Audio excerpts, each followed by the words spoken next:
শুভ সকাল বন্ধুরা, কেমন আছেন? আশা করছি আপনারা খুব ভালো আছেন। রুমার রান্নাঘরে আপনারাও আসুন। আরেকটা রেসিপি করে দেখাবো, কুমড়ো ফুলের বাটা। কুমড়ো ফুল আমি নিয়ে নিয়েছি, ভালো করে ধুয়ে নেব। একটু সরষের তেল দিচ্ছি, একটু কালো জিরে দেবো,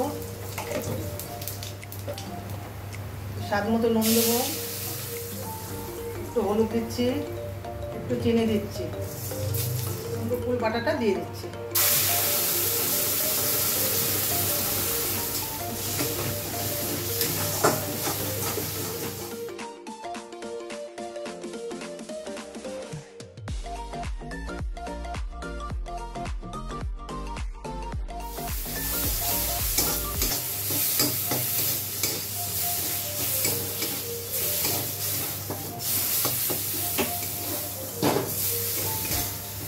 কুমড়োর ফুল বাটাটা আমার হয়ে গেছে।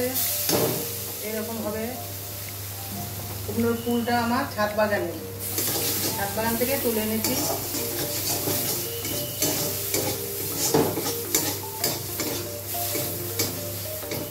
এরকম করে করে খাবেন, কত সুন্দর হয়েছে দেখুন।